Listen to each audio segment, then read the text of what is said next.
আসসালামু আলাইকুম ওয়া রাহমাতুল্লাহি ওয়া বারাকাতুহু। ওয়া আলাইকুম আসসালাম ওয়া রাহমাতুল্লাহি ওয়া বারাকাতুহু।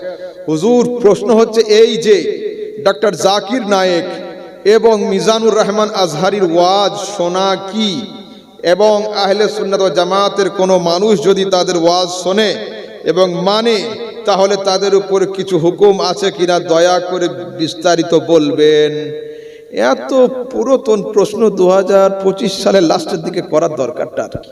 দুনিয়া তো সব জানে, এ সম্পর্কে মুখ খুলতে আমার ইচ্ছা হয় না। আর এই সময় সমাজের অবস্থা ঠিক নেই, নিজেদের মধ্যে লড়ালড়ি আর ভালো লাগছে না। তো শোনেন, কোরআনে কারীম এর মধ্যে আল্লাহ তাবারক ওয়া তাআলা তিনবার বলেছেন ওয়ামা আরসালনা মিন ক্বাবলিকা ইল্লা রিজাল। কি আমি সহি কহ রাহা হুঁ? পুরো কোরআনে এই আয়াত তিনবার আছে, ওয়ামা আরসালনা মিন ক্বাবলিকা ইল্লা রিজালান। নবী তোমার আগে দুনিয়াতে আমি যাকে যাকে পাঠিয়েছি নবী করে তারা প্রত্যেকেই পুরুষ, মহিলা নবী পাঠায়নি। হলো, আল্লাহ পাক মেয়েদেরকে চারটা জিনিস দেন নাই, নবুয়ত, খেলাফত, রিসালাত, ইমামত। মসজিদের ইমাম হয়নি কেউ, কোনো মহিলা খলিফা হয়নি, কোনো মেয়ে রাসূল হয়নি, কোনো মেয়ে নবীও হয়নি। জাকির নায়েক সাহেবের একটা বই আছে, তার নাম হলো লেকচার সমগ্র ডক্টর জাকির নায়েক। যদি ইংলিশ ভার্সন থাকে সেটাও দেখতে পারেন, বাংলা ভার্সন থাকে সেটাও দেখতে পারেন। আলহামদুলিল্লাহ আমার এতে রয়েছে, মোটা বই, এরকম পাতা জেরক্স করা আছে। 568 পৃষ্ঠাতে লিখছেন, উপরে উল্লেখিত দৃষ্টিকোণ থেকে বোঝা যায় ইসলামে 4 জন মহিলা নবী হয়েছেন। বিবি ফাতেমা, বিবি আসিয়া, বিবি মারিয়াম, বিবি খাদিজা। হলো, এই 5 জনকে নবী বলে সম্বোধন করেছেন। যে নবী নয় তাকে যদি কেউ নবী বলে এটা কুফরি হবে, 1 নাম্বার। দ্বিতীয় নাম্বার হলো রাসূলের যুগে একমাত্র নবী ছাড়া কেউ নবী ছিল না, হযরতে ফাতেমা বেঁচে ছিলেন, তার মানে দ্বিতীয় আরেকজন নবী হয়ে গেলেন, খাতমে নবিয়্যতের ইনকার হয়ে গেল, এটাও কুফরি হয়ে গেল। রাসূলের পরে কেউ নতুন নবী হবে না, রাসূলের পরে হযরতে ফাতেমা জীবিত ছিলেন, তার রাসূলের পরে খাতমিয়াতে মুহাম্মাদিতে আবার ইনকার হয়ে গেল। ফতোয়া একটা, কুফরি এর মধ্যে 3টা রয়েছে। হলো, যতদিন পর্যন্ত তার পাবলিকেশনস বা তার ফলোয়ার্স বা তার মাকতাবা, তার দারুল ইফতা বা তার মাদ্রাসা, তার একাডেমি থেকে এই ফতোয়াকে রুজু না করছে ততদিন পর্যন্ত ফতোয়া তার উপরেই থাকবে, তার উপরে লটকে থাকবে, তার বক্তব্য শোনা মুসলমানদের জন্য জায়েজ হবে না। এবারে কিন্তু তিনি যখন পাকিস্তানের সফরে গেলেন, হিন্দুস্তান ছাড়া এখন পাকিস্তানের ভাত মিষ্টি, পাকিস্তানে যখন গেলেন তো তার ভক্ত আহলে হাদিসের একজন লোক বলল, নূরুম মিন আনওয়ারিল্লাহ, জাকির নায়েক হলো আল্লাহ পাকের নূরের মধ্যে একটা নূর। আচ্ছা, হিন্দুস্তান থেকে পালিয়ে মালয়েশিয়া থেকে ভিসা নিয়ে পাকিস্তান গেলে জাকির নায়েক নূর হয়ে যায়, আর আমার রাসূল আরশ পার করে লৌহে মাহফুজ চলে গিয়েছেন, লা মাকানে চলে গিয়েছেন, তিনি এখনো নূর হতে পারলেন না। এই তোমাদের ইনসাফ? হক বাত মুখ দিয়ে বেরিয়েই আসে। পেটে যদি গ্যাস থাকে, যতক্ষণ ঠোঁট বন্ধ করে কথা বলবেন ঠিক আছে, বাই চান্স হেসে ফেললে কিন্তু গ্যাস বেরিয়েই যাবে। জাকির নায়েক সাহেব কিন্তু এতদিন পরে সত্য কথা বলেছেন পাকিস্তানের জলসাতে গিয়ে। এখন পর্যন্ত নেটে আছে যে সারা দুনিয়াতে ব্যাংকিং সিস্টেমে হানাফি মাযহাবের উপরে শ্রেষ্ঠত্ব কার হাসিল। সারা দুনিয়াতে হানাফি মাযহাব হলো ব্যাংকিং সিস্টেমে সবচেয়ে উত্তম। হ্যাঁ, আলহামদুলিল্লাহ, তারিফ তো সেটাকেই বলে যেটা দুশমনের জবান দিয়ে হয়ে থাকে। হ্যাঁ, আচ্ছা, ডক্টর মিজানুর রহমান আজহারী সাহেব কি বলছেন তার সম্পর্কে? দেখুন, তার সম্পর্কে খাস কোনো আমার অভিমত এই মুহূর্তে নেই, বাট তিনি কিছু কিছু আলোচনা যা করেছেন তাতে ঈমান হারার আশঙ্কা বরঞ্চ তিনি তার থেকেও এগিয়ে গিয়েছেন এবং তার 2-4টে জিনিস থেকে তিনি তওবা করে ফিরেছেন অলরেডি, এবং আরো কয়েকটা জিনিস তার ঘাড়ে কিন্তু এখন রয়েই গিয়েছে। যেমন হযরতে খাদিজা সম্পর্কে তালাক খাইছেন, এবং আরো কিছু কুকথা যেগুলো নিজের আম্মু সম্পর্কে ব্যবহার করা চলবে না, সেগুলো পর্যন্ত তিনি আমাদের সবার মা তার সম্পর্কে বলেছেন। তারপরে তার যেটা একটা সবচেয়ে বড় উক্তি আমাদের কাছে খারাপ লেগেছে, সেটা হলো এই যে তিনি রাসূল সাল্লাল্লাহু আলাইহি সাল্লামকে সরাসরি নিরক্ষর এবং নিরক্ষর বলে ক্ষান্ত হন নাই, চুপ হন নাই, ব্যাখ্যা দিয়েছেন। যিনি আলিফ বা তা ওয়াহিদ ইসনাইন সালাসা 1 2 3 পর্যন্ত গুনতে জানতেন না। শোনেন, মুর্শিদাবাদের ধুলিয়ান জানেন? বিড়ির ফ্যাক্টরি আছে না এদিকে? আচ্ছা, ধুলিয়ানে যাবেন, গ্রামগঞ্জের বুড়ি মহিলা যারা আমাদের দাদি নানি টাইপের যেগুলো হবে, এরা কিন্তু পড়াশোনা জানে না, কিন্তু বিড়ি প্যাকিং করতে করতে 20 পর্যন্ত শিখে গিয়েছে, কারণ 20টা বান্ডিল থাকে বিড়ি। হলো তো, যদি আপনি গিয়ে বলেন দাদি আমাকে 100টা বিড়ি দাও, ও বলবে বাবা আমি 100 জানি না, কুড়ি নিবে তাই বলো। বলতে হবে 5-20 বিড়ি নেব, ও দিয়ে দেবে। 100টা বললে পারবে না, 100টা বললে কিন্তু পারবে না, 5-20 কিন্তু পারবে। ও পৃথিবীর মানুষ, ইনসাফ করুন। ধুলিয়ানের গ্রামগঞ্জের পল্লীর মহিলারা যদি বিড়ি গুনে গুনে 1 থেকে 20 পর্যন্ত গণনা শিখে যায়, জগৎগুরু মুস্তাফা তিনি 1 2 3 গুনতে জানতেন না। নারে তাকবীর, নারে রিসালাত, মস্তক আলা হযরত, আজমতে মুস্তাফা, শানে মুস্তাফা, रिसालत मुस्तफ़ा, शहज़ादे हुजूर मुफ्ती आज़म बंगल मुफ्ती अहमद रजा समदा साहिब क़िबला, नारे तकबीर, नारे रिसालत। তারপরে শুনেন, সমাজে বিচার হয় না হয়তো? হ্যাঁ, মাঝখানে বিচারক থাকে, এদিকে এক পক্ষ এদিকে আর এক পক্ষ। বিচারের শেষে একটা কাগজ তৈরি হয়, নাম হচ্ছে সালিসনামা, তাই তো? হ্যাঁ, এই তো, এনারা সব জানবে তো। এই সালিসনামার উপরে 2 পক্ষের সই করাতে হয় যে আমরা একমত হলাম বিচারে আগামী দিন মারপিট আর করব না। বিচার শেষ হলো, ডান দিকে আওয়াজ দিলাম তোমার আব্বাকে ডাকো, সই করবেন। ডান দিককার ছেলে বলল আব্বু আসুন সই করে যান। বাম দিককার ছেলেটাকে আওয়াজ দিলাম বাবা তোমার আব্বাকে ডাকো। ও বলছে আব্বু আসুন টিপ দিয়ে যান।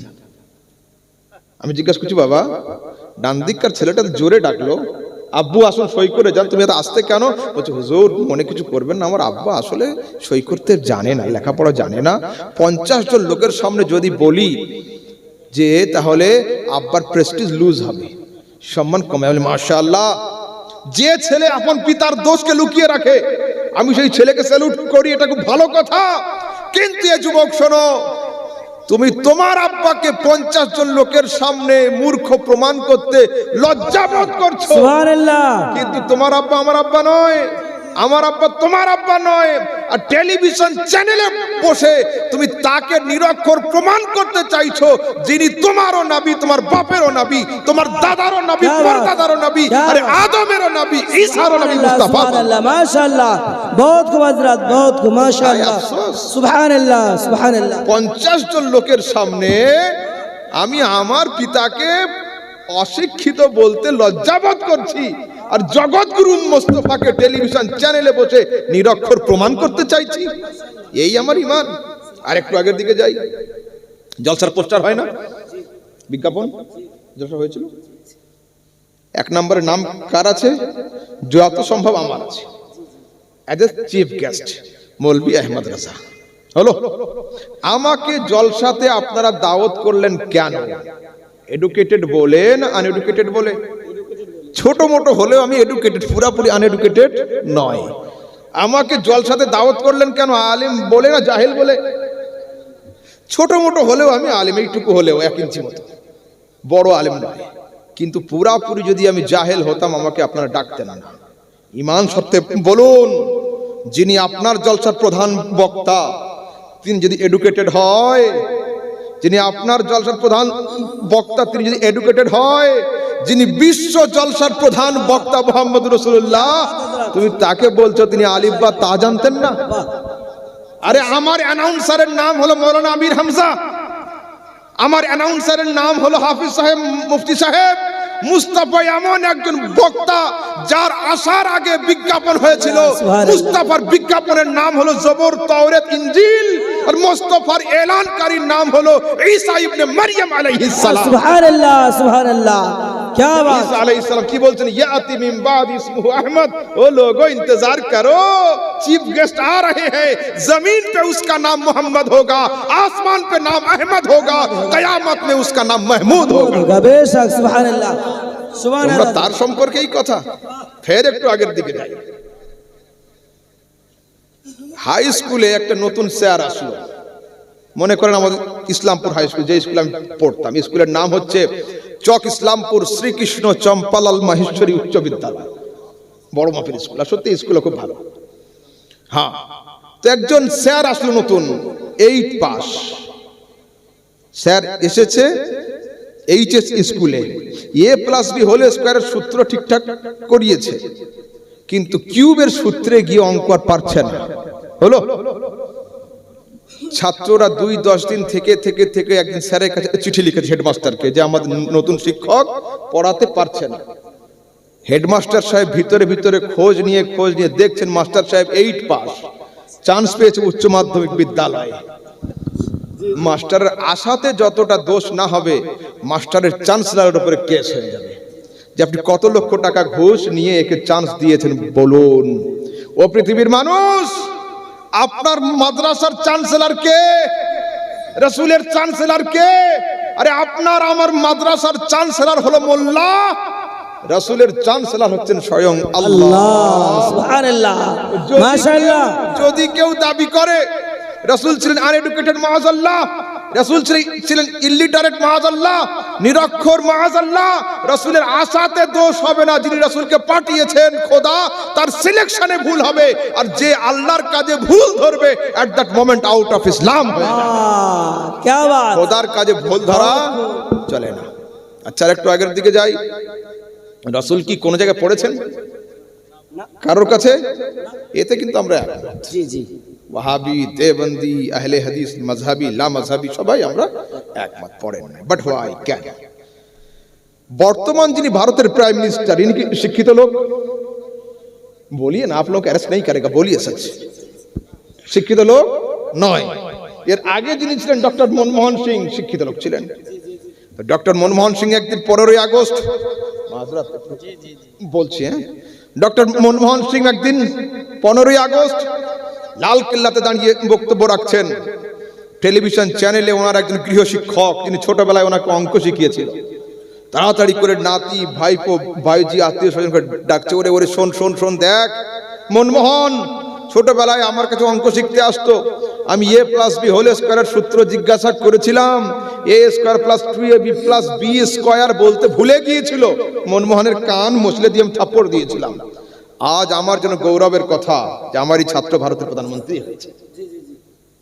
তাড়াতাড়ি করে ওনার আরো একজন শিক্ষক, যিনি ছোটবেলায় ইংলিশ শিখিয়েছেন, উনি বলছেন শোন রে শোন, দেখ ছোট মনমোহন আসতো আমার বাড়িতে, ইন্টারন্যাশনাল, ন্যাশন, ফ্যাশন, স্কয়ার, এই সমস্ত বানানগুলো ধরেছিলাম, ছোট মনমোহন বলতে পেরেছিল না, কান মশলে দিয়ে নীল ডাউন করিয়ে দিয়েছিলাম। আজকের আমার জন্য গৌরবের কথা যে আমারই ছাত্র ভারতের প্রধানমন্ত্রী হয়েছে। ও পৃথিবীর মানুষ, আপনি যত বড় শিক্ষিত হন না কেন, আপনার উপরে একজন শিক্ষিত স্যার থাকবেন। যত বড় আলিম হন না কেন, আলিম শিক্ষক একজন থাকবেন। যত বড় মাস্টার হন না কেন, মাস্টার স্যার একজন থাকবেন। যত বড় হাফিজ হন না কেন, হাফিজ স্যার একজন থাকবেন। আল্লাহ পাক বলেন, নবী তুমি যাও, ইয়াতলু আলাইহিম আয়াতিনা ওয়া ইউযাক্কিহিম ওয়া ইউআল্লিমুহুমুল কিতাব ওয়াল হিকমা, নবী তুমি যাও, কোরআন পাঠ করে শোনাও, জ্ঞান বিজ্ঞান শিখিয়ে দাও। আর ও নবী, আমি তোমাকে জগতের কোন স্কুল, কলেজ, মাদ্রাসা, মক্তব, ইউনিভার্সিটিতে এই জন্য পড়ার সুযোগ দিইনি, তুমি সবার মাস্টার হবে, তোমার মাস্টার যেন কেউ না হতে পারে। সুবহানাল্লাহ, সুবহানাল্লাহ। নবী, তুমি সবার শিক্ষক হবে, তোমার শিক্ষক যেন কেউ না হতে পারে। এত সুন্দর পয়েন্ট অফ ভিউ থাকা সত্ত্বেও আমাদের সমাজের যুবকরা গৌরব করা ছেড়ে দিয়ে বলছে আমাদের নবী ছিল নিরক্ষর। এখন দেখবেন ফিল্টার কেনার জন্য বহরমপুরে যেতে হয় না, বাড়িতে বাড়িতে আসছে না সব কাঁধে করে নিয়ে। একজন লোক আসলো ফিল্টার নিয়ে, হুজুর এটার দাম এত, 10 লিটার ক্যাপাসিটি, 6 মাস পরে পরে ক্যান্ডেলটা চেঞ্জ করতে হবে, নিয়ে নেন খুব ভালো হবে। শেষে বলছে ফিল্টারের তলায় একটা ছোট ফুটো আছে, ওই ফিল্টার নেবো কি আমি আর? ফুটো ফিল্টার আমার চলবে না। এরা আবার এখান থেকে তবলিগ করতে যায় আমেরিকাতে, লন্ডনে, এদের নাম আবার ভিআইপি, দাইল আল্লাহ, বাপরে বড় বড় শায়েখ, জলঙ্গির দিকে শায়েখ সাহেব, দাইল আল্লাহ, আল্লাহর দিকে ডাকনে ওয়ালা। সেখানে গিয়ে কি বলে আমাদের রাসূল খুব ভালো ছিলেন, রাসূল এমন সুন্দর ছিলেন, তার হাদিস এই রকম সহিহ জয়ীফ অমুক। শেষে বলছে আমাদের রাসূল নিরক্ষর ছিলেন। বাহ! মানে আমেরিকার ইহুদিরা এত মূর্খ যে তারা সব বিএ এমএ পাস করে তোমার নিরক্ষর রাসূলের কলমা পড়বে। জাহেলের দল অপরকে ঈমানের দাওয়াত না দিয়ে রাতের অন্ধকারে নিজের দিলকে ঈমানের দাওয়াত দে, পড়ে নে কালেমা তাইয়্যিবা লা ইলাহা ইল্লাল্লাহ মুহাম্মাদুর রাসূলুল্লাহ, আর মন থেকে স্বীকার কর আমরা সেই নবীর কালমা পড়ি যিনি কারোর কাছে না শিখেও দুনিয়ার সবচেয়ে বড় পণ্ডিত রয়েছে। সুবহানাল্লাহ, সুবহানাল্লাহ। কদিন আগে আনিস মামলা হলো না, একটা মুসলিম ছেলেকে মেরে দেওয়া হয়েছিল, হত্যা হয়েছিল, আনিস মামলা। তো তার তো তরফ থেকে লয়ার ছিল না, ছিল না? ছিল। তো আদালতে যখন তার আব্বা তার পক্ষের উকিলকে দাঁড় করিয়েছিল, জজের সঙ্গে যখন আর্গুমেন্ট হচ্ছিল, যদি সেই সময় উকিল পক্ষের লোক জজকে বলে স্যার আমাদের উকিল সাহেব আলিফ বা তা আর ABC জানে না, ওই উকিল কি কেস লড়বে? আর 1 লক্ষ টাকা যদি দেয় তবুও কিন্তু কেস আর লড়বে না, যে আমি যখন ABC জানি না তো তোর মামলা তুই সামলা, আমি চললাম।